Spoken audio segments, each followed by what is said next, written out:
Vamos começar, como sempre, com uma oração.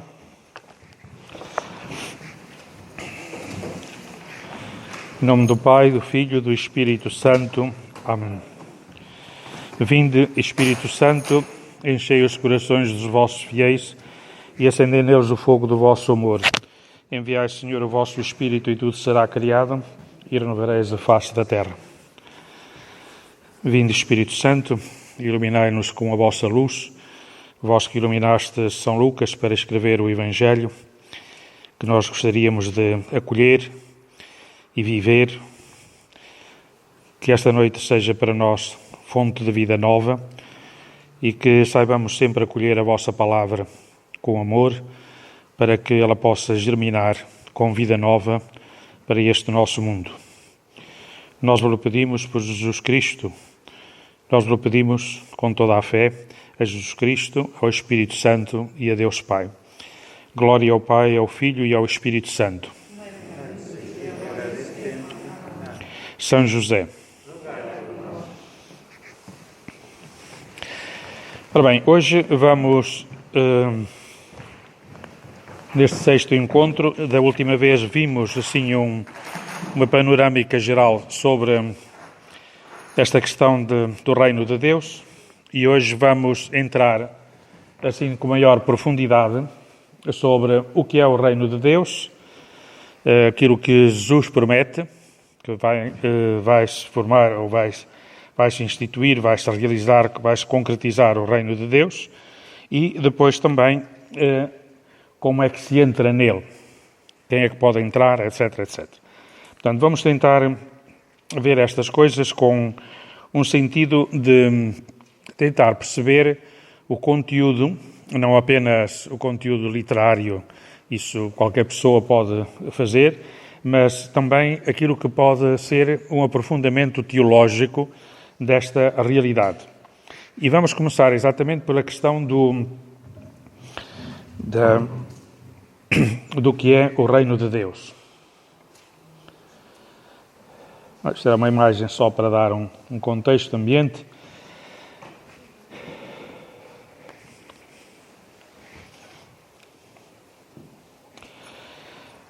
Porque, de facto, se nós olharmos para este percurso que nós já vimos um bocadinho da última vez, em São Lucas, o reino de Deus é apresentado, dizer, o reino de Deus está próximo, arrependei-vos, está a chegar o reino de Deus. E depois disso passa para uma espécie de afirmação do que é o reino de Deus e começa até por um certo contraste. Há pessoas que não podem entrar no reino de Deus e que não percebem o que ele é, não veem os seus sinais. E, portanto, é necessário estar com um olhar perspicaz para observar o que é o reino de Deus. Porque ele desilude algumas expectativas, ou seja, por exemplo, os ricos, os fariseus, os doutores da lei, os sacerdotes, não é? Que tinham, quase diria, o poder de saber dizer o que é de Deus, o que é que Deus quer do homem, etc, etc. E agora isso vai-se mudar. E, ao mesmo tempo, também os próprios valores, a forma de como se olha para as coisas, como se usam as coisas, não é?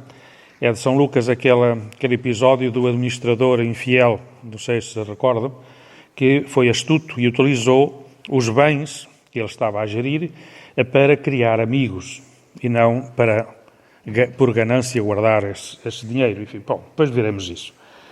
E, portanto, há aqui uma inversão de valores que acaba por contrastar com o contexto em que Jesus vai anunciando e vai querendo implantar o reino de Deus. Mas tudo isto é dito não diretamente ou por afirmações perentórias, mas sim por sinais que convida a interpretar. E vamos ver alguns. Portanto, esta ideia do reino de Deus, vamos começar por aí, vem de onde? Como é que isto nasceu? Como é que esta expressão se foi implantando? Assim, diria uma coisa rápida, mas vamos olhar para alguns aspectos de antecedentes do reino de Deus que vêm já desde o Antigo Testamento. Logo no princípio, desde os tempos mais antigos, da formação do povo de Deus, e creio que é bom ter sempre presente que o povo de Deus se formou a partir do Êxodo, não é? Até ali era um grupo de pessoas, uma família Uma família que se foi alargando, naturalmente, desde Abraão e que depois foi irradiando pelos descendentes de Jacó e que acabou por, depois só no deserto, se organizar, instituir e acabou por, depois, na terra prometida, então, se oficializar de uma forma mais definitiva.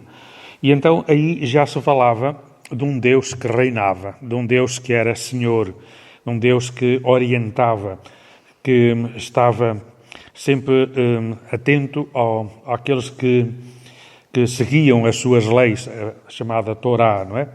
Os 10 mandamentos como orientadores de vida. E queria que, de facto, o seu povo vivesse a partir daí. Creio que é muito expressiva a questão daquela aliança feita por Josué, depois de ter entrado na Terra Prometida, quando Josué diz, eu e a minha família vamos seguir a lei de Deus. Vai ser o princípio orientador da nossa vida. Se vós, as vossas famílias, portanto, as vossas tribos, quiserem também seguir, fazei então um compromisso de aliança com Deus. Nós vamos fazer. Se quiserdes, é assim. Se não quiseres seguir, segui o vosso caminho, mas certamente sabeis aquilo que Deus nos disse. Quem seguir este caminho, certamente viverá. E quem não seguir, certamente morrerá. Portanto, a lei era caminho de vida, era orientação de vida. E é bom sentir que esta questão de Deus reina neste aspecto não era propriamente um reinado dominador. Até porque depois vem a instituição da monarquia, e na instituição da monarquia vemos como os reis, logo no princípio da instituição da monarquia, aparece Samuel a pôr muitas reticências a arranjar um rei para o povo de Israel.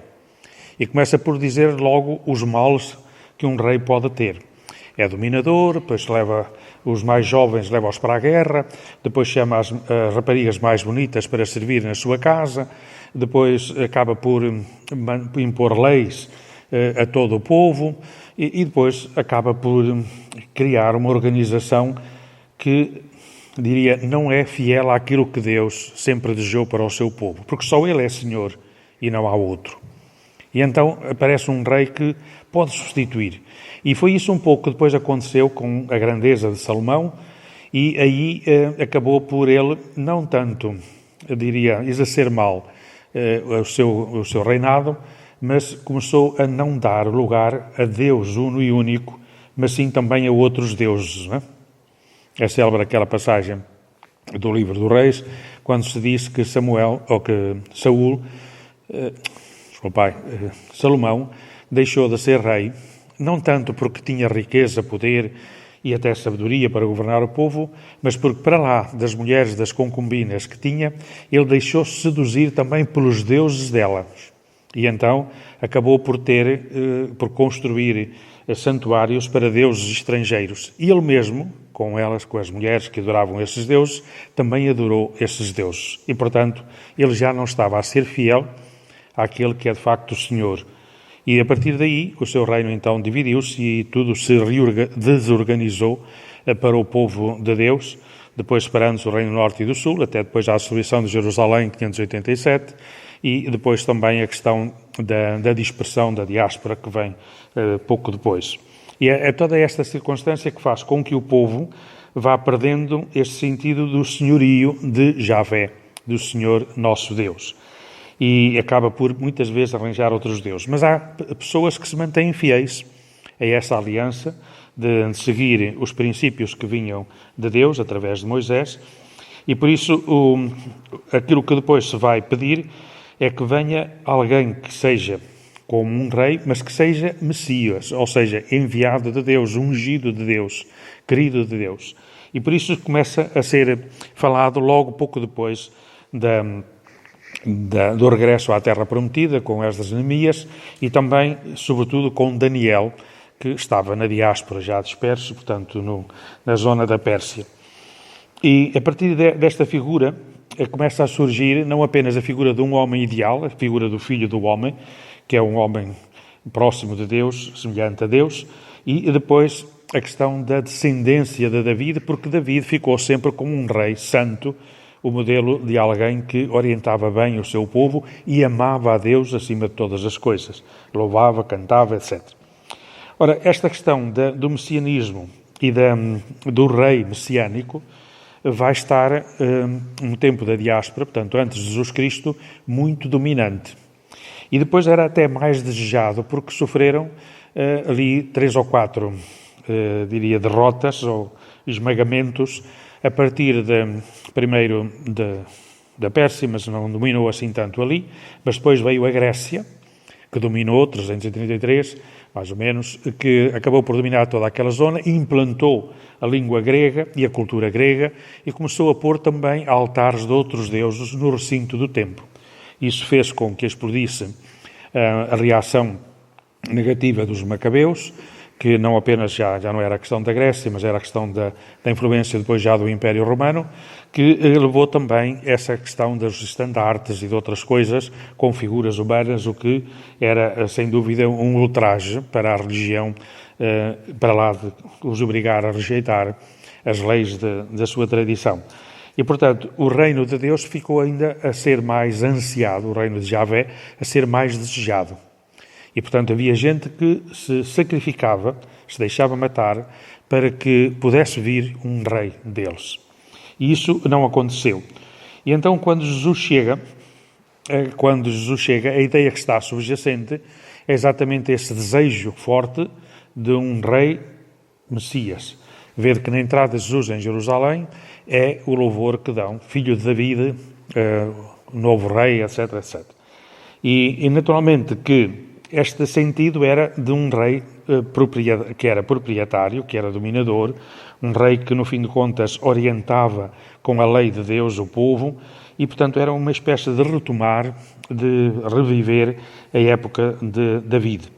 E por isso a descendência de Jesus, David, é sublinhada pelos evangelistas exatamente dentro desta linha. Corresponde àquele desejo mais íntimo, mais forte de todo o povo de Deus.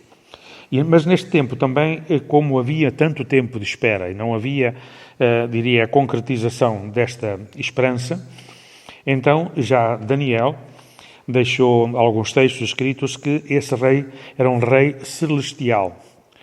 De início, a ideia parece ser que seria alguém que vinha do céu, do Império Celeste, acima do Império das Estrelas, não é? Como é que se chama? Portanto, o que está acima do céu das estrelas, sentado no alto império celeste, não é? E, portanto, era, de facto, o rei que vinha daí. E alguns até previam que ele viria como Elias tinha ido, num carro de fogo que subia para o céu. Assim, também o Messias viria assim. Depois, é por isso que depois dizem que Jesus seria esse Messias, ou seria um outro Elias, etc. E, portanto, esta questão também depois veio chocar com aquela ideia de um rei que impõe, de um rei que domina. E Jesus veio exatamente ao contrário, para servir e para, diria, ser humilde e disperso.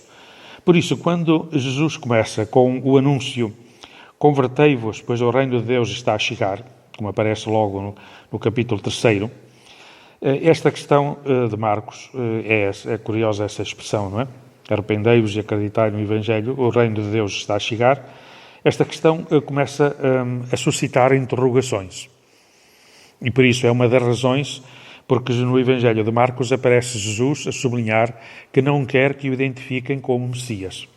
Pedia aos que eram miraculados, que acreditavam nele como Senhor, como algo de alguém que tem poder divino, não digais nada. Portanto, esta questão do segredo messiânico, que é tão típico de Marcos, era sem dúvida por uma questão de não ir ao encontro daquelas expectativas que a grande maioria do povo tinha. Ele não queria ser um rei assim. E, portanto, é bom também não esquecer que São Lucas sublinha muito isto, que Jesus se afastou daquelas realidades que tinham algum poder, nem o poder político, nem o poder religioso, nem até a sabedoria das Escrituras, os escribas, os fariseus, pelo legalismo, etc. E por isso ele até escolheu para o seu grupo de apóstolos, de amigos mais íntimos, uma variedade de pessoas, mas não ninguém dessa linha, dessa área. Portanto, isto é importante também termos presente. E depois o facto de nascer na Galileia, o facto de estar 30 anos ali sem ser identificado, é sem dúvida como que uma espécie de humildade, como São Paulo diz, como um aniquilamento. Foi mesmo pôr a sua divindade entre parênteses, não é? E isso é muito, muito importante nós termos presente. Portanto, o reino de Deus não vem assim, de cima, nem é à maneira dos reis deste mundo. É um reino diferente. E então é esta realidade que Jesus vai querer explicar.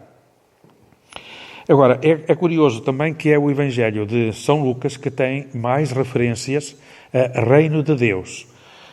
São Mateus usa muito a expressão reino dos céus. Ou seja, não apenas daquilo que é bom para este mundo, mas também daquilo que é bom para Deus. É o reino dos céus no plural, não é? E, portanto, entende-se que é o reino onde Deus reina, e não apenas se reina aqui na terra. E por isso esta questão desta expressão, que é tão característica de São Lucas, aparece aqui umas 46 vezes, e até nos Atos dos Apóstolos ele usa essa mesma expressão, já tinha usado, quando escreveu primeiro, umas 8 vezes. E é curioso porque os outros não falam muito disso. Por exemplo, São João quase não usa essa expressão. Usa, falando de reino, mas assim muito o trono de glória, mas tem outro sentido, não é? E por isso creio que esta questão do reino de Deus aparece em Lucas de uma maneira progressiva. Pouco a pouco se vai definindo. E começa logo por uma questão de sinais que são de sensibilização, expressões que vão surgindo no decorrer da narração. Por exemplo, no relato da infância, aparece a expressão de ele receberá o trono do seu pai David, reina na casa de Jacó e o seu reinado não terá fim.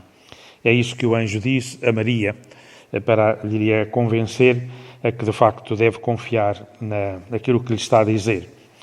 E depois é sublinhado muito na entrada em Jerusalém, que depois vamos ver de uma maneira mais em pormenor, essas expressões que são gritadas, não é? De salve, filho de David, Hosanna ao filho de David. E, por outro lado, também, Jesus começa por dizer, como já vimos na sinagoga de Nazaré, que é essa a sua missão, de anunciar a boa nova aos pobres, e usa mesmo essa expressão do reino, que naturalmente poderia ser chocante ou surpreendente, mas de qualquer forma já vai inserindo esta expressão na linguagem das suas atividades. E depois, quando termina, por exemplo, quando sai de Cafarnaum, ao dizer tenho que ir pregar a boa nova, diz, tenho de anunciar a boa nova do reino de Deus também a outras cidades, pois para isso é que fui enviado. Portanto, Lucas põe isto na boca de Jesus. Tenho de anunciar a boa nova do reino de Deus. Claro que por detrás, hoje nós percebemos que está a boa nova da salvação, da redenção, da libertação do pecado, não é? Porque também a outras cidades, pois foi para isso que fui enviado. E depois esta realidade vai tornar-se mais forte adiante, por exemplo, quando ele refere que vai anunciar a boa nova aos pobres, mas depois, mais adiante, no capítulo 18, eu pus esta citação por uma questão de depois conferir um bocadinho a concretização. No capítulo 18, 16...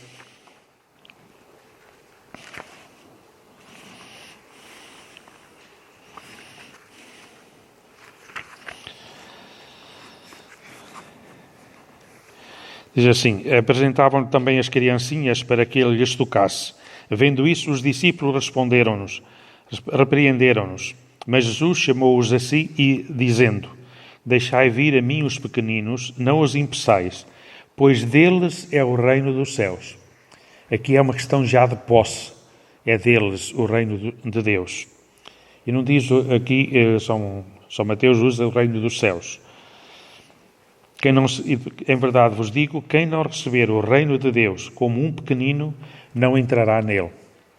Esta afirmação diria, muito forte e é quase, diria, conclusiva dentro do processo de evangelização. Mas, por outro lado, também é um reino que é futuro. Não é um reino que já se concretiza, E agora vai, porque a concretização é a retenção universal, que só vai acontecer mais tarde, não é? E depois vai dizer então que agora está perto essa realidade. Portanto, no capítulo 21, já, portanto, na fase última, aí aparece também a questão desta mesma expressão, quando refere 28.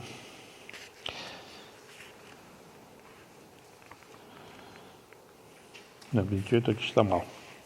É 31, desculpa.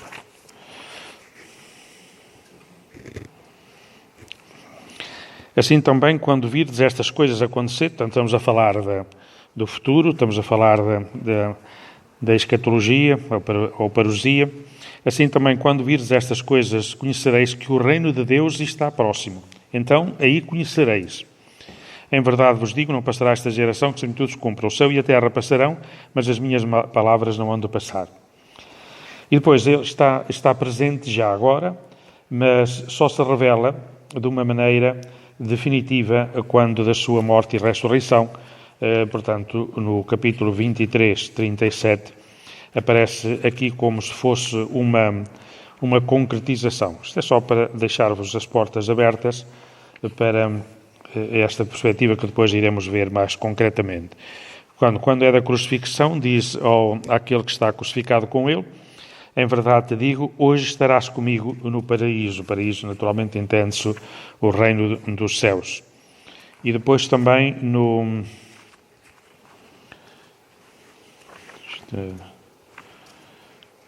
37, não, 23.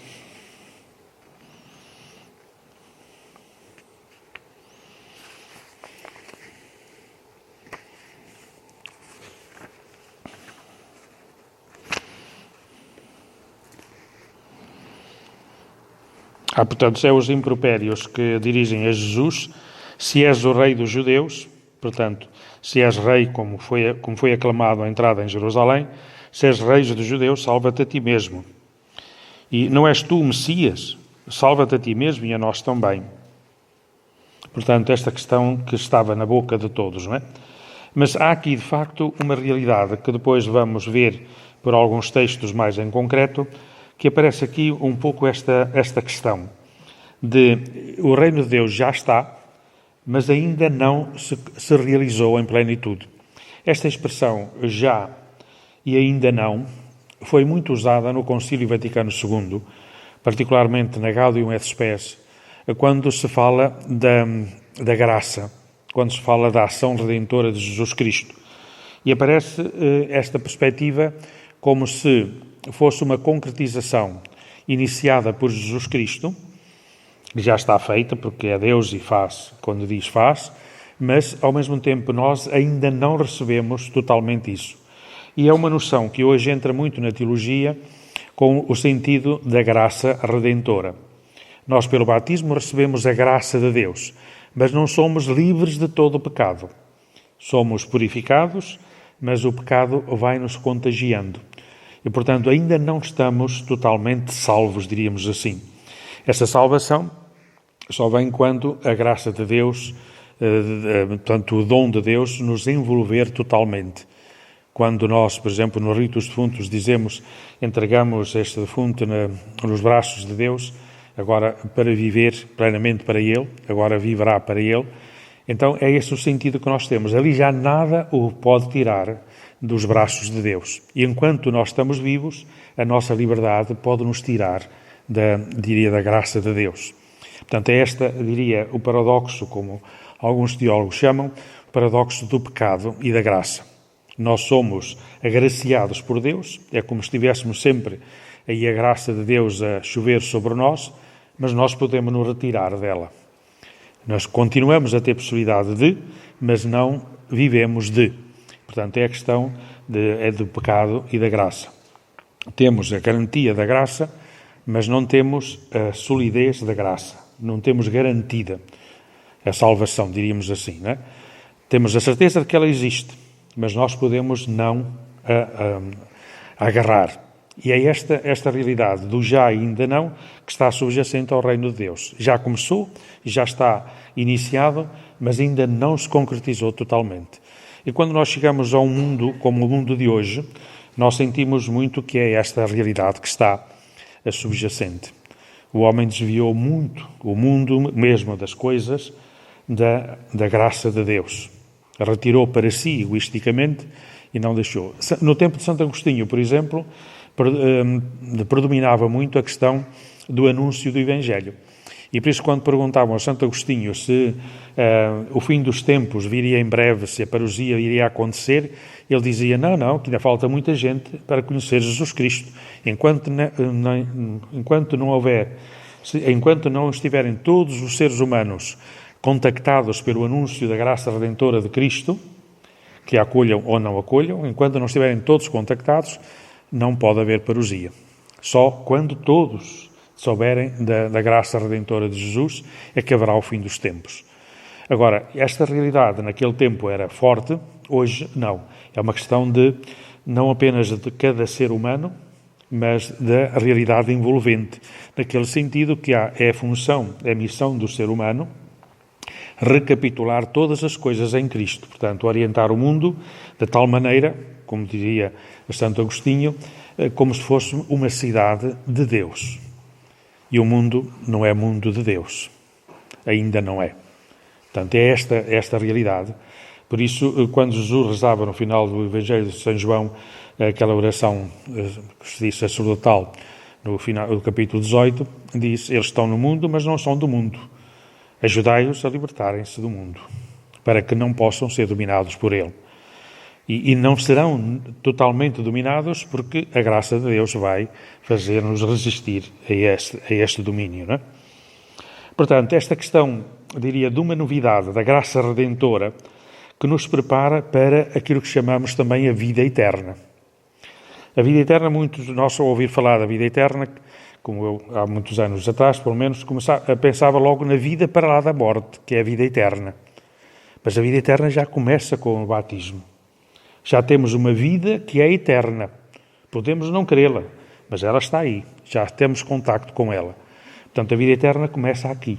Depois torna-se dominante, porque nós deixamos de existir aqui neste mundo e então estamos na eternidade. E estando aí, a vida já é eterna. O problema todo está em se chegarmos lá ou não. E aqui é sintomática também aquela história que Jesus contou do rico, avarento e do pobre Lázaro. O rico vai para o Sheol, vai para um abismo, vai para dor, sofrimento, desgraça, infelicidade, vida que não pode sobreviver, e o pobre Lázaro vai para o seio de Abraão, portanto, aqueles da fé, as pessoas de fé, e vive ali bem, contente e feliz. E há um abismo que os separa. E, portanto, o fim dos que estão naquele abismo é a morte e os outros é a vida para sempre com Deus. Portanto, quando se fala de ressurreição, muitas vezes no ritual dos defuntos, é uma coisa que a mim não me agrada muito, porque fala-se de ressurreição e as pessoas entendem voltar a viver. Mas aquela ressurreição não é passar a viver aquela vida eterna. E é isso que nós desejamos aos defuntos, que eles ressuscitem, ou seja, passem desta vida, que é a vida em que há morte, para uma que já não tem morte, que é a vida eterna. Portanto, e esta questão hoje, creio que vale a pena nós termos-la presente e pensarmos bem nela, porque é uma realidade em teologia já muito bem aceita. Passamos então agora propriamente aqui ao texto, e começamos por um primeiro capítulo de perceber como é que o reino de Deus se vai tornando presente e que sinais é que o Senhor nos dá dessa sua presença. E começamos por ver alguns aspectos. Primeiro, a questão da promessa, e depois dos sinais que Jesus faz sentir. Vede isso, é sinal que o reino de Deus já está aí. Olhai, reparai, isso é sinal que o reino de Deus já cá está. Vamos, por exemplo, ver o capítulo 7 a 43, que já passámos por ele, mas de qualquer maneira agora retomamos aí para vermos mais em concreto esta expressão que é tão rica.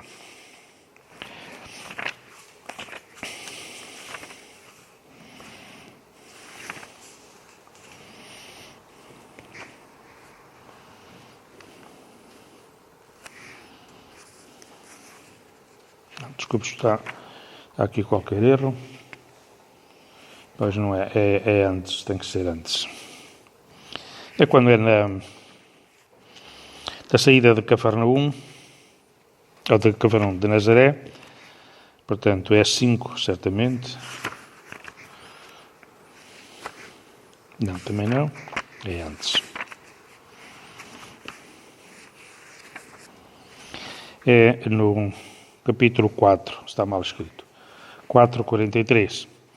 Depois, ao sair de Cafarnaum, ao romper do dia, saiu e retirou-se para um lugar solitário, e as multidões procuravam-no, e ao chegarem junto dele, tentavam detê-lo para que não se afastasse delas. Mas ele disse-lhes: tenho de anunciar a boa nova do reino de Deus.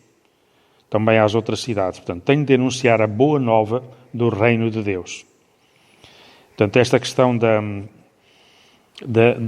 tenho de anunciar é como se fosse a realidade da sua missão. Bem, não vou corrigir aqui agora. Bom, portanto, esta é a primeira referência, diríamos assim, do objetivo. É a promessa de que ele vai anunciar. Mas ainda é anunciar. E depois, em 7:28, aqui começa então já mais claramente esta questão dos sinais que João Batista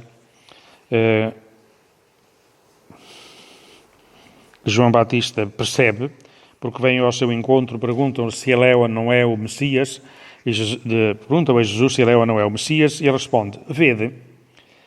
Nessa altura Jesus curava muitos das doenças, padecimentos, espíritos malignos, e concedia vista a muitos cegos. Tomando a palavra, disse aos enviados de João Batista: e de contar a João o que vistes e ouvistes.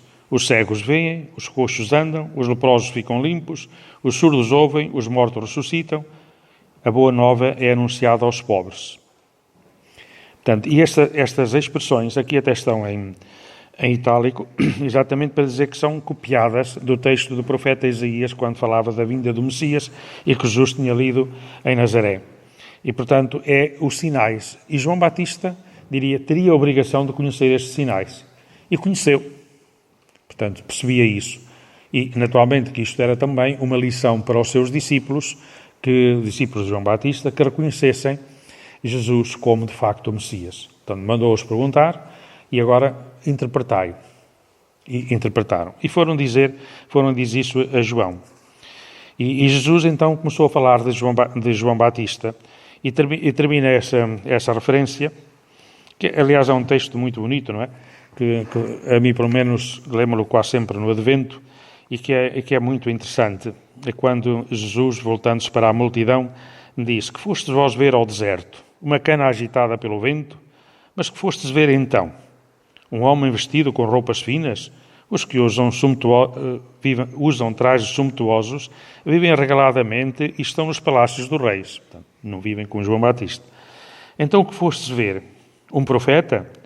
Sim, eu vos digo, e mais do que um profeta. É aquele de quem está escrito: vou mandar à tua frente o meu mensageiro, que preparará o caminho diante de ti. Digo-vos, entre os nascidos de mulher não há profeta maior do que João, mas o mais pequeno do reino de Deus é maior do que ele. Portanto, é aqui que está a mudança. Aqui é o ponto da fronteira entre o Antigo Testamento e o Novo Testamento. João Batista, Antigo Testamento; Jesus, o Novo Testamento. E, portanto, o mais pequeno do reino de Deus, portanto, aquele que já pode receber a graça redentora, é já o maior, por mais pequenino que seja, já é maior que João Batista, porque não receberam essa graça redentora. Naturalmente que temos aqui uma questão que vale a pena também pensar nela, que é a questão da Nossa Senhora. Temporariamente, Nossa Senhora, recebeu antecipadamente a graça redentora de Jesus. Ou de Jesus, de Deus. Porque ela foi concebida sem pecado, foi preservada de pecado. Portanto, não tinha qualquer, algo que perturbasse esta realidade da graça de Deus. Não é?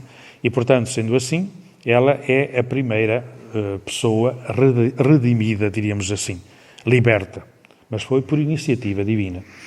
E, portanto, é, sem dúvida, o modelo também daquele que Deus quer para nós. Porque Jesus é o homem perfeito, usei essa expressão já de outra vez, de uma vivência harmoniosa com o ser divino e o ser humano. Maria também estaria dessa mesma forma a viver assim. Até porque aquela expressão que depois aparece aqui também, quando Jesus diz, está ali a tua mãe e tal, querem falar contigo, diz, quem é a minha mãe? E os meus amigos, os meus irmãos? Aqueles que ouvem a palavra de Deus e a põem em prática. Portanto, Maria já estava a fazer isso. Não havia qualquer problema de dizer essas questões, não é? Depois, em 8:10, então, aqui Jesus começa a fazer sentir a questão do reino de Deus. Portanto, eles foram, no capítulo 8, começa a fazer-lhes algumas referências a uma parábola do semeador que semeou, etc. Portanto, a semente caiu em várias terras, etc. E depois dizendo isto, clamava, quem tem ouvidos para ouvir, ouça. Os discípulos perguntaram-lhe o significado desta parábola, da parábola da sementeira. Disse-lhes, a vós foi dado conhecer os mistérios do reino de Deus, mas aos outros fala-se-lhes em parábolas, a fim de que vendo não vejam e ouvindo não entendam. Esta expressão, creio que não é conhecida, ou pelo menos nem sempre as pessoas entendem bem. Portanto, a vós é dado a conhecer os mistérios do reino, que é necessário começar a perceber. A palavra mistério, creio que já vos disse, é uma palavra que, sobretudo, São Paulo usa muito, no sentido de perceber para lá da figura, para lá daquilo que está aí, não é? E então, aqui depois a palavra seguinte, o resto da frase, também é a fim de que vendo com os olhos, não veem com o coração, e ouvindo com os ouvidos, não entendam. Porque era isso que acontecia aos escribas, sabiam tudo, mas não entendiam por dentro, não é? São João usa a palavra conhecer. Uma coisa é saber, outra coisa é conhecer. Isto já na linguagem grega, portanto, em que há o intelecto, e depois o conhecer será a ter intimidade com. A palavra conhecer, por exemplo, usa-se a palavra não conhecia a mulher, não tinha tido intimidade com a mulher. Portanto, é uma expressão que tem a ver, o conhecer de São João é muitas vezes usado nesse sentido, de perceber as coisas por dentro de maneira a ter intimidade com. Portanto, é uma das condições para o amor. Não é o amor, mas é uma das condições para o amor. Quem conhece, ama. E só conhecendo é que se pode amar. É claro que isto tem depois outras consequências, mas agora não vale a pena estar aqui com esses pormenores. E depois, no capítulo 9, também aparece aqui já como que alargar este conhecimento para as multidões. Portanto, a missão dos 12 e depois Jesus que alimenta com a multiplicação dos pães e depois, mas as multidões, portanto, estamos no oitavo 11, mas as multidões que tal souberam seguiram-no e Jesus acolheu e pôs-se a falar-lhes do reino de Deus, curando os que necessitavam. Portanto, falava-lhes do reino e fazia um exemplo de curar, de libertar do mal. Claro que isto, libertar do mal, hoje nós vemos que não tem a ver apenas com a cura física, mas tem a ver com o perceber de que há uma força que é mais do que qualquer mal que possa dominar o homem, não é?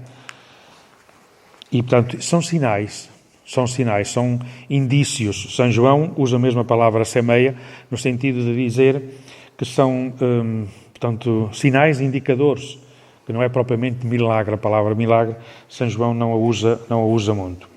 E depois, no capítulo 10, vem então aqui esta outra afirmação, depois dos discípulos, os discípulos que vão 2 a 2, anunciar, e quando diz que se forem a alguma terra e não forem recebidos, mas primeiro diz-lhes, curai os doentes que houver nela, e dizei-lhes, o reino de Deus já está próximo de vós. Portanto, já há sinais de que o reino de Deus está a concretizar-se. Mas em qualquer cidade em que entrardes e não vos receberem, se à praça e dizei até o pó da vossa cidade, que se pegou aos nossos pés, sacudimos para vos deixar. No entanto, ficais sabendo que o reino de Deus já chegou. só que não o quiseste receber, não é? Portanto, apesar de não querer receber, ele já está aí. E aqui temos a tal questão que há bocado eu referia, do já e do ainda não. Ele já está, mas podeis não o receber. Esta questão, creio que é importante, e vede que estamos aqui no capítulo, os capítulos antes do capítulo, à volta do capítulo 10º, que é, sem dúvida, como que a introdução para aquilo que vem depois. Porque agora vamos perguntar-nos, então, mas este reino, participar neste reino, viver neste reino, é para quem? Em primeiro lugar, temos que ver a quem é que ele é anunciado. Vós certamente já sabeis, e já o repetimos aqui várias vezes, em primeiro lugar é aos pobres. Mas pobres no sentido que é o sentido bíblico, que é aqueles que estão necessitados de. Portanto, não é uma atitude exterior de coisas, mas sim de vivência interior. É a ânsia, como aquela terra árida, sequiosa, sem água, que deseja água, também o ser humano deseja muito Deus. E é curioso que este sentido e esta perspectiva, não sei se reparaste alguma vez nisto, está logo no início do Catecismo Universal da Igreja, publicado há uns anos, não é? Então, João Paulo II, que vem logo com assim, todo o ser humano tem esta sensibilidade. Na Gaudium et Spes, também no capítulo 2, também lá vem essa expressão, que de facto o ser humano tem por dentro umas ânsias do divino. E todo o ser humano tem. Pode recusá-lo, sem dúvida, não é? O homem é que gera, diria, a sua vida. Porque tem autonomia e tem liberdade para isso. Que esse é o grande risco do ser humano, é a liberdade, não é? É o maior dom que o ser humano tem. Mais do que o amor. As pessoas às vezes dizem o amor foi o grande... Sem dúvida que o amor ajuda muito a viver, mas antes disso está também a liberdade. E a liberdade também para amar, não é? E a liberdade que pode estar ou não ligada àquele que é a liberdade suprema, que é o próprio Deus. E então, a quem é que é este primeiro anúncio? É sem dúvida para os pobres.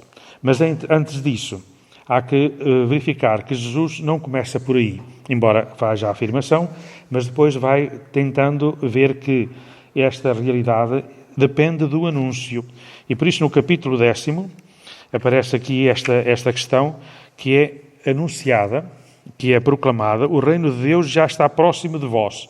É o anúncio dos discípulos. Mas depois acrescenta esta questão.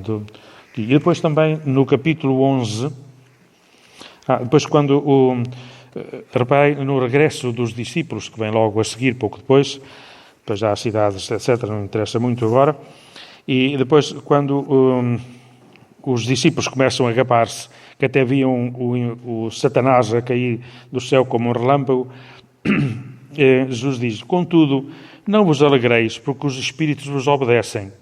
Alegrai-vos antes por estarem os vossos nomes escritos no céu. Portanto, no céu, naquilo que está para lá, desta vida, que está para lá, da nossa existência. Mas, portanto, com Deus. E depois aquela oração tão bonita que alguns autores dizem que é como que um grito de alma de Jesus, quando, nesse instante, Jesus estremeceu de alegria sob a ação do Espírito Santo. Portanto, estava contente e feliz, diríamos assim, não é? E depois exclamou, bendigo-te, ó Pai, Senhor do céu e da terra. Vede, o Senhor que é Senhor disto tudo, naturalmente, é Ele que governa, que providencia, que orienta, mas também do céu, que está acima de tudo isto.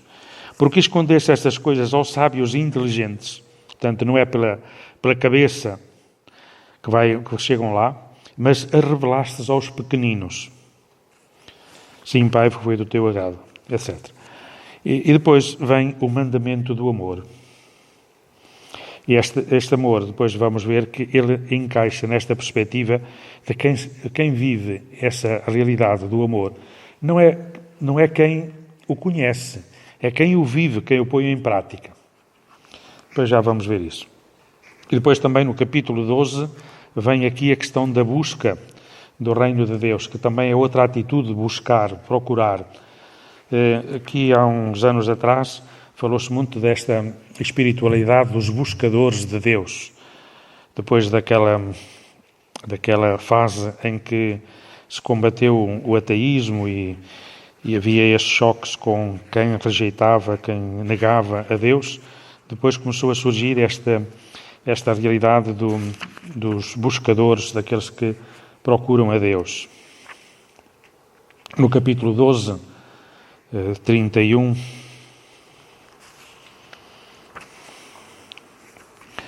portanto, no final desta confiança na providência, aparece aqui: não vos inquieteis com o que haveis de comer ou de beber, etc., mas o vosso Pai sabe bem todas as necessidades que tendes. Procurai antes o seu reino, e o resto vos será dado por acréscimo.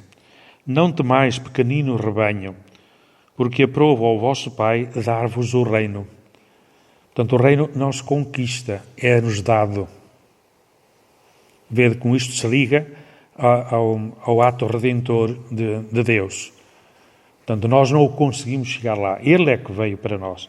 São João diz isto depois de outra maneira, não é? Por exemplo, quando diz, não fostes vós que me amastes, foi Deus que vos amou primeiro. E só quem reconhece o amor de Deus é que pode amar o próximo. Portanto, se dizeis que amais a Deus e não amais os irmãos, sois mentirosos. Mas se amais os irmãos, já estáis a amar a Deus. Portanto, há uma realidade que se antecipa, não é? Aqui há uns anos houve não sei se sabeis, o Dom António Marcelino era um homem que escrevia para os jornais quase todas as semanas, fazia uma crónica e tal, e era lida por muita gente, que escrevia aquilo com uma sensibilidade grande ao sentir e ao viver contemporâneo e ocasional até. E recordo-me que num tempo da Quaresma, ele falou que até o reconhecer pecado, o reconhecer-se pecador, já era a ação de Deus no coração do penitente. E houve algumas pessoas que reagiram, mesmo pessoas da igreja, pessoas reconhecidas, reagiram dizendo, não, então como é que é? Enquanto não se arrepender e não se converter, não tem a graça de Deus. Não? É que a graça de Deus antecipa-se. E, portanto, quando há um movimento já lá está a ação de Deus. Porque já lá estava antes, só que não a reconhecia, mas aí já começa a agir em função em perspectiva de. E sem dúvida que isto, hoje, com os dados, diríamos, da psicologia que nós temos, verificamos isso que muitas vezes não passa pela cabeça, mas depois tem que passar pela vontade e depois tem que ir ao agir. Portanto, é por isso que alguns autores, há aí uns 2 ou 3 livros com esta ideia, há um que tem mesmo o título, O caminho mais longo é da cabeça ao coração. Ou seja, é do pensar e depois querer, desejar, até o agir. Mas sair do pensar para amar e depois agir, para o amar, já custa muito. Porque uma coisa é pensar, outra coisa é fazer, não é? Ou viver. Mas passa, sem dúvida, para esta realidade. E, portanto, aqui também, não temais, pequenino rebanho, porque aprova o Deus, o vosso Pai, dar-vos o reino. Portanto, a humildade, podíamos tirar essa conclusão, a humildade é caminho seguro para acolher o reino de Deus. Portanto, têm prioridade, sem dúvida nenhuma, os pobres e os pequeninos. E há alguns que parece que têm capacidade porque ganham tudo e conquistam tudo, os ricos, mas não podem entrar no reino de Deus, porque levam coisas demais, não é? Isto está no capítulo 18, de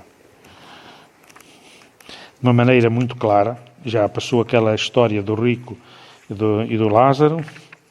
Depois, no capítulo 18, aparece aquela história do homem rico, que tinha muitas coisas e que foi procurar Jesus e que lhes disse: bom mestre, que devo fazer para alcançar a vida eterna? Reparei nesta expressão. E Jesus respondeu-lhe com naturalidade: por que é que me chamas bom? Ninguém é bom senão Deus. Deus é que é bondade perfeita, não é? Agora, tu sabes os mandamentos, não cometas adultério, etc, etc. E depois, tudo isto eu já tenho cumprido desde a minha juventude. Ouvindo isto, Jesus disse: mas ainda te falta uma coisa. Vende tudo o que tens, distribui o dinheiro aos pobres e traz um tesouro no céu. Depois vem e segue-me. Quando isto ouviu, ele entristeceu-se, pois era muito rico. Vendo assim, Jesus exclamou: como é difícil para os ricos que têm riquezas, entrar no reino de Deus. De facto, depois aquela expressão célebre, que é mais fácil entrar um camelo pelo fundo de uma agulha do que um rico entrar no reino de Deus. Não é? Esta questão vem logo a seguir, não é? Que é sem dúvida interpelativa, não é? E hoje na espiritualidade contemporânea recordo-me de um célebre homem de espiritualidade, António Melo, indiano, um jesuíta indiano, que escreveu muitos livros, e um dos últimos que escreveu era, o título eu li em espanhol, Ligero de equipaje, ou seja, com uma mala levezinha, portanto, não é preciso levar muito. É uma coisa levezinha, não temos necessidade de muita coisa. E creio que é uma das experiências que agora a pandemia, pelo menos a mim, me fez viver, é o desprendimento de muitas coisas. Não? Há tanta coisa que a gente acumula, há tanta coisa que a gente junta. Depois, de vez em quando, lembra-se, mas para que é que eu quero isto? Nunca usei isto, o que é que está aqui a fazer? Agora até há um reclame em relação ao vestuário que diz isso mesmo, quer dizer, se não veste, se está lá arrumado em casa, para quê? Ao menos vende. Eu diria, dá, que é melhor, não é? Porque aquilo que nós temos a mais, já São João Crisóstomo dizia isto, aquilo que tu tens a mais não é teu, pertence àquele que não tem, que tem menos que tu. Não é? Portanto, isto é uma coisa séria e há uns textos bonitos sobre esta questão que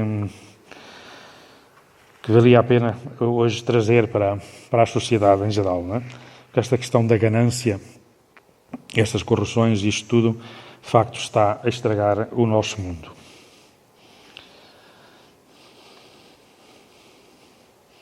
Então agora esta outra questão para hoje. Como é que se alcança, como é que se atinge o reino de Deus?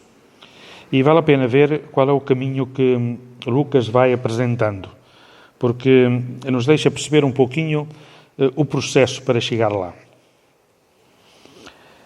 Quando no capítulo 10º, que já há bocadinho vimos, se diz que o reino de Deus já chegou, aparece logo depois a seguir que os vossos nomes estão escritos no céu, que, portanto, a oração de Jesus. Depois vem o mandamento do amor. E o mandamento de amor está, aqui a expressão que se diz aqui, diz: levantou-se então um doutor da lei e perguntou-lhe para experimentar: Mestre, que é de fazer para possuir a vida eterna? De novo a mesma questão que há bocado daquele homem rico, não é? Disse Jesus, que está escrito na lei, como lês tu, amarás o Senhor Deus, etc, etc. Depois vem a história do samaritano. E depois, no fim, Jesus não lhe faz outra indicação. Diz, quem é o teu próximo, etc. E depois diz, vai e faz tu também o mesmo.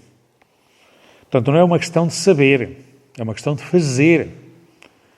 Aqui a expressão muda-se, não é? O escriba perguntou-lhe, conheces a lei? Qual é o da lei? Qual é os mandamentos mais importantes? Sabes isso? Sabes. E agora Jesus diz, vai e faz tu o mesmo. Porque isso, o levita e o sacerdote que passaram também sabiam. Só que não fizeram. É o fazer, não é? E depois, a seguir, vem aquele episódio também tão conhecido de Marta e Maria, que muitas vezes se usa para dizer aqueles que são ativos e os que são mais contemplativos ou mais meditativos, não é? Mas não é tanto. Isso será a questão de o que é que se dá a prioridade. Qual é, diria, o que é que depois dá sentido a... Portanto, Marta trabalhava tarefada, mas Maria tinha escolhido a melhor parte. Porquê? Porque estava a ouvir a palavra do Senhor. E é da palavra do Senhor que depois sai a vida. Para aquilo que vos disse há bocado a respeito de Nossa Senhora. Os que ouvem a palavra de Deus e a põem em prática. Portanto, e esta prática vem de acolher a palavra de Deus. E, portanto, Maria está no contrário, diríamos assim, daquilo que é a lógica. Mas é por aí que as coisas começam. E é por aí que as coisas se refazem, não é? Portanto, depois de dizer aos discípulos que o reino de Deus já chegou, começa a apresentar este mandamento do amor vivido. Não é mandamento de amor no sentido de dizer o que é, porque isso já estava na lei, não é portanto. Mas a fonte de tudo isto está na relação com o Pai e a vida com Ele na oração. Portanto, começa agora aqui no capítulo 11 estas expressões relativas à oração. Que começa pelo Pai Nosso, o Pai Nosso até mais reduzido do que o São Mateus, como já vos disse a propósito das bem-aventuranças também. Naturalmente que Lucas faz uma escolha daquilo que certamente já conhecia de Mateus, e depois vem a parábola da oração, que é necessário expressar, que é necessário dirigir-se a quem pode dar, não é? E depois a confiança que devemos ter em Deus. Portanto, começa por aquela história que seria mais fácil as pessoas entenderem. Se alguém de vós tiver um amigo e for ter com ele à meia da noite e disser, amigo, empresta-me 3 pães, etc., que vós conheceis isso, não me incomodas, a porta já está fechada, etc., eu vos digo, embora não se levante para lhe os dar por ser seu amigo, portanto, uma questão humana, diríamos assim, ao menos levantar-se-á devido à impertinência dele e dar-lhe-á tudo quanto precisar. Portanto, esta questão da impertinência é da força de vontade, é da insistência, do querer, do desejar tanto. E então, como ele deseja tanto, aquele amigo vai-lhe dar. Não é tanto por causa do que lhe dá, ou que não dá. É mais pela atitude dele. E depois, a atitude que, de facto, se deve ter diante de Deus é aquela que vem a seguir, que é aquela que é da confiança e de abandono em Deus. Pedi e dá-se-vos-á, procurei, achareis, bati e abrir-se-vos-á, porque todo aquele que pede recebe, e quem procura encontra, e ao que bate abrir-se-á. Qual o pai de entre vós, que se o seu filho lhe pedir pão, lhe dará uma pedra? Ou se lhe pedir um peixe, lhe dará uma serpente? Ou se lhe pedir um ovo, lhe dará um escorpião? Pois se vós, que sois maus, sabeis dar coisas boas aos vossos filhos, quanto mais o Pai do céu dará o Espírito Santo àqueles que lhe o pedem. E o Espírito Santo veio depois da redenção, veio depois da ação redentora de Jesus Cristo. Portanto, diria, consequência disso. E, portanto, o Pai do céu vai-lhes dar o Espírito, vai-lhes dar tudo o que precisam, vai-lhes dar o bem supremo, vai-lhes dar o seu amor, porque o Espírito é amor do Pai e do Filho, portanto, diria, a intimidade divina. E aqueles que lhe o pedem, Deus dá-lhe-o-á.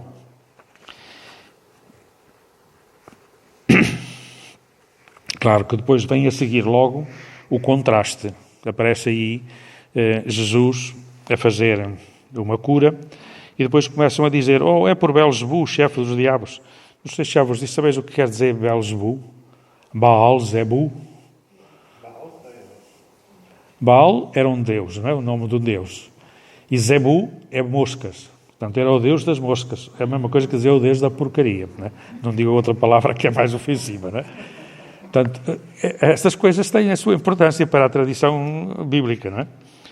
Portanto, era o Deus que, adorado lá em cima, ao pé do Monte Carmelo, e que Elias queria dizer que não valia nada.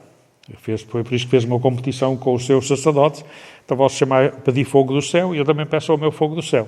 Eles fizeram tudo, bailaram, dançaram, cantaram, deram voltas, não aconteceu nada. Ele fez uma oração e veio o fogo do céu. Portanto, o meu Deus é que é Deus, o vosso é um Deus de porcaria. E depois aqui, se é por Belzebu que eu expulso os demónios, por quem os expulsam os vossos discípulos? Ou seja, gente como vós que até fazem umas habilidades, umas curas, etc. Então, por quem é que eles o fazem? Não é? Por isso mesmo, eles serão vossos juízes. Mas se eu expulso os demónios pela mão de Deus, então o reino de Deus já chegou até vós. Portanto, isto subentende que por detrás desta questão já havia uma certa, diria, questiúnculo acerca de Jesus. Quem é este que faz milagres diferentes daquelas curas, daqueles milagres que por aí fazem alguns? E por isso apareceu aquele José de Arimateia, apareceu Nicodemos, a questionar-se. Isto é uma coisa diferente. E gente que tinha cabeça, não é?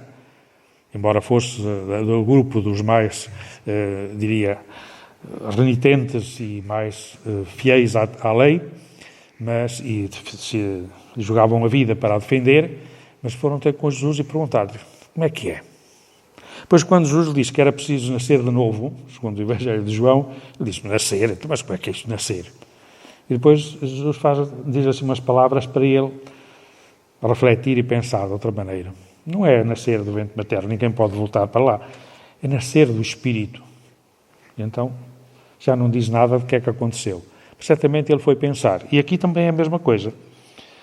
Portanto, mas se eu expulso os demónios pela mão de Deus, então o reino de Deus já chegou até vós. Já está cá. E esta é a questão. Depois Jesus diz, e quem não está por mim, está contra mim. Quem não está comigo, está contra mim. E quem não junta comigo, dispersa. Portanto, dispersa, esta questão do dispersa tem a ver com a palavra, com o sentido da palavra diabo, não é? Que é divisor. Portanto, a palavra diabo, nós hoje traduzimos por Satanás e outras coisas assim, mas a palavra diabo, em grego, tem o sentido de aquele que divide, aquele que separa, nos separa de Deus, fundamentalmente, não é? E depois, a verdadeira bem-aventurança, que depois aparece logo aí a seguir, diz assim, enquanto ele falava, uma mulher, levantando a voz no meio da multidão, disse, felizes as entranhas que te trouxeram e os seios te amamentaram. Ele, porém, introduziu, felizes antes, reparai, felizes antes os que escutam a palavra de Deus e a põem em prática. A mesma resposta que dá acerca de Jesus, de Maria, a sua mãe e os seus irmãos estão ali para te falar. Quem são eles? Os que ouvem a palavra de Deus e a põem em prática. Esses é que serão verdadeiramente felizes. E depois, logo a seguir, vem o contraste, então, com alguns, de uma maneira mais clara, que é a questão dos que o rejeitam e que são, de facto, como aqueles que no Antigo Testamento também apanharam uma bofetada por Deus fazer bem e curar os estrangeiros. E entretanto, aqui também vem depois a condenação dos fariseus de uma forma bastante desenvolvida, que vai desde o versículo 37 até aos 53. E aparece aqui todo este conjunto de ai de vós, que também Mateus tem bastante desenvolvidamente no capítulo 23, e aqui está também bastante claro. As palavras de Mateus são mais duras, mas aqui também dão bem este sentido. E é por aqui que começam então depois as coisas a ficarem mais claras para os companheiros de Jesus. Portanto, começa a dizer que é necessário defender-se do farisaísmo e da ganância, porque isso não pode entrar no reino de Deus, nem é esse caminho que leva ao reino de Deus. Portanto, há que confiar em Deus, como já vimos, e depois vem no capítulo 12 a questão da vigilância também, não é? E da ganância, que está aí, guardai-vos da ganância, etc.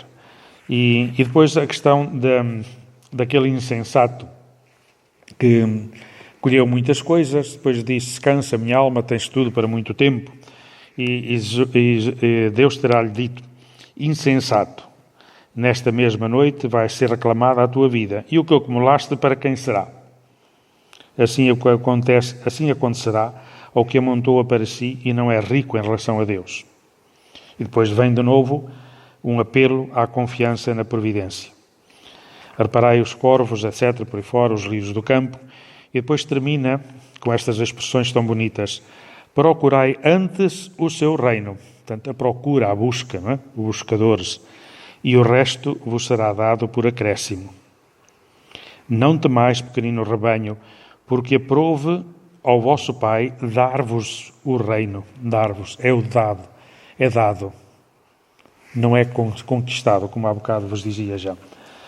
Portanto, e esta é, sem dúvida, uma das questões que se nos pode colocar, porque, de facto, depois vem todo um conjunto de expressões, agora a partir do capítulo 13, vem aquilo que é necessário para poder entrar no reino de Deus. E começa por uma questão de sabedoria, que aquele administrador infiel, que administrava mal, e depois, sabendo a vontade do seu senhor de lhe tirar a ordenação, então começou a fazer a distribuição de uma outra maneira. Ou seja, ele acabou por servir-se dos bens para ganhar amigos. Portanto, a amizade é mais do que ter dinheiro. O sermos capazes de nos ajudarmos uns aos outros, etc., então isso vale mais, não é?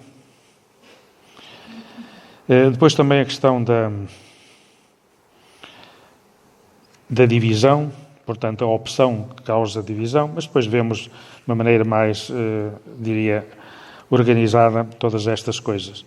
E a perspicácia de perceber os sinais dos tempos, aparece aí também no capítulo 12, de saber-se reconciliar, portanto, a questão da sabedoria da vida para se poder entrar no reino de Deus. E depois no capítulo 13 começa então aquilo que é mesmo necessário. Uma coisa é saber, estar atento, vigilante, etc., mas outra coisa é, de facto, entrar mesmo no reino de Deus. E isso é uma questão de uma outra forma de vida. Portanto, esta questão de estar vigilante, de saber organizar a vida, é sem dúvida um aspecto que é necessário para podermos entrar no reino de Deus. E por hoje creio que vamos terminar por aqui. Deixo-vos de novo algumas perguntas, se quiserdes responder ou se quiserdes meditar sobre elas, deixo-vos estas três. Recebi alguma luz nova acerca dos mistérios do reino de Deus? Fica algo dentro de mim que enriquece a minha fé? Que proposta sinto que me foi feita para viver mais de acordo com o reino de Deus? Portanto, uma certa concretização, esta última pergunta. Primeiro tem a ver mais com aspectos globais, depois aquilo que dentro de mim, até certo ponto, foi iluminado ou foi interpelado para viver a fé no sentido, não é de conhecimentos de verdades da fé, mas sim de sintonizar com Deus, com o seu Espírito, e que proposta sinto como foi feita para viver mais de acordo com o reino de Deus, que já está. Que é que em mim tem que ser mais ajustado, não é? Ou para viver melhor. Bom, queres fazer alguma pergunta? Queres pôr alguma questão? Podei sempre interromper, não é? Portanto, com vedas eu não trago assim um texto escrito que tenha a ser cumprido do princípio ao fim. Trago um itinerário e vou apresentando. Gostaria de perguntar o seguinte. Pobre já evidenciou bem que é sinónimo de necessitado. Aquele que necessita. Pobre, sinónimo de necessitado. Carente, talvez. E então o contraponto. O rico tem também alguma interpretação especial ou é simplesmente aquele que detém muitos bens? Não, o rico é aquele que está satisfeito, que está saciado. Não se abre a Deus. Que não se abre, porque tem tudo, não precisa dele para nada. Aliás, é uma atitude que hoje, em algumas pessoas ricas, tem muito. Eu não preciso de nada nem de ninguém, não preciso nada dos outros para nada. Ouve-se muitas vezes isto até. E a mim choca-me sempre muito. Não preciso dos outros para nada. Se não fosse os outros, eu não vivia. Nem existia sequer. Foi preciso um pai e uma mãe para existir. Portanto, não é uma interpretação estritamente material. Pode-se ter muitos bens, mas continuar aberto. Claro. Há muitos ricos que se abrem a isso. E depois, muitas vezes, se verifica isso. É que depois até leva a um desprendimento dos bens. No itinerário, por exemplo, dos neocatecumenais, daquele Kiko Arguelho que organizou as comunidades neocatecumenais, começa exatamente por uma interpelação à fé, à conversão, à mudança de vida, e depois vem uma etapa que eles chamam de um escrutínio, que é o desprendimento dos bens.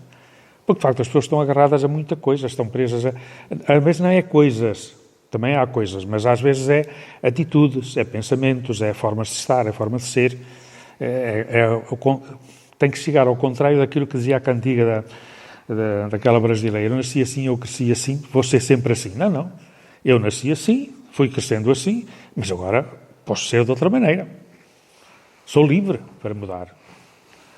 Portanto, esta é a questão que vem de novo aquela questão da liberdade. A quem é que eu entrego? Porque um rico, se nós virmos bem, entrega-se aos bens. Fica dependente deles, só pensa neles, não há mais nada que o preocupe. Eu acho que isso termina aqui, acaba aqui, vai-se embora e eles cá ficam, não é? Portanto, tem que ser alguém que nos dê futuro. Só ele é que nos podemos entregar. Portanto, esse é o problema.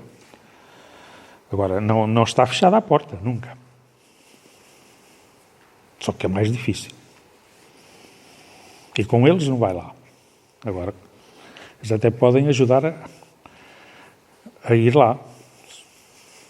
Porque muitas vezes é isso que acontece e às vezes nós vemos que esse é o grande mal. É esse o grande mal. E creio que a nossa sociedade, eu, pessoalmente, penso isso muitas vezes quando vejo aquelas questões todas na televisão. É isto, não vamos a lado nenhum. E depois, num país como o nosso, vemos que estas coisas, mudanças, por exemplo, agora últimas da pandemia, veio trazer ao de cima aquilo que era já latente, mas que ninguém olhava muito. Uns pobres que não têm nada de nada. São 3 mil ou 3 milhões de portugueses que estão em risco de pobreza. 3 milhões num país como o nosso, não é? 1/3 praticamente da população. Isto é triste, não é? Depois vemos meia dúzia deles que têm milhões e milhões e milhões. E até o governo faz investimentos de milhões e bilhões, como se dizia antigamente, não é? A gente fica assim, mas porquê? Não há outra maneira de fazer a nossa sociedade? Mas quem são os pobres? É? Quem são os pobres? Os pobres são aqueles que não têm e são aqueles que necessitam para viver. Sobretudo esses que necessitam para viver. Não serão também aqueles que não têm nada, mas têm tudo. Pois, claro. Esses são pobres, aquilo que se diz habitualmente, pobres de espírito. Exatamente. Eu dava me dizendo que tudo se passa hoje, vamos para cá. Porque há quem não tenha dinheiro para pagar a renda, há quem tenha muitas vezes de renda em atraso, há quem tenha tudo para pagar, mas tem muitos canais de televisão. Sim. Eu sei o que falo. Sim. E vêm pessoas, é uma crítica que se faz muito frequentemente, até o do Chega dizia isso, que recebem subsídios e depois vão tomar um pequeno almoço à rico e depois têm um carro Mercedes à porta. Infelizmente é assim. Pois, mas nós não podemos também ignorar estas coisas, não é? Elas fazem-nos pensar. Agora, como é que isto se resolve é outra questão. E é para isso que serve a política, quando ela é boa, não é? Quando é, no fim de contas, para entrar no caminho de outros, é triste. Mas quem diz isto, diz o futebol também é a mesma coisa.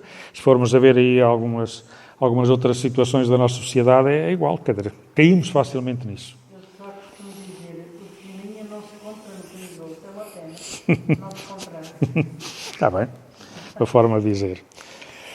Bom, está bem? Então terminamos com uma breve oração. E é sempre bom também louvarmos Nossa Senhora, a nossa Mãe do Céu, que é para nós modelo de mulher cheia de graça e que nos ensine, que nos dê a mão, que nos proteja, para podermos também nós ser isentos de todo o pecado e abertos ao dom de Deus. Ave Maria, cheia de graça, o Senhor é convosco. Bendita sois vós entre as mulheres, e bendito é o fruto do vosso ventre, Jesus. Santa Maria, Mãe de Deus, rogai por nós, pecadores, agora e na hora da nossa morte. Amém. Glória ao Pai, ao Filho e ao Espírito Santo, como era no princípio, agora e sempre. Amém. Então, uma boa noite.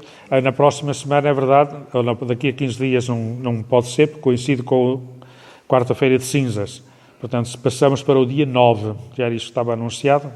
Portanto, há essa alteração dentro daquilo que tem sido habitual já. Boa noite.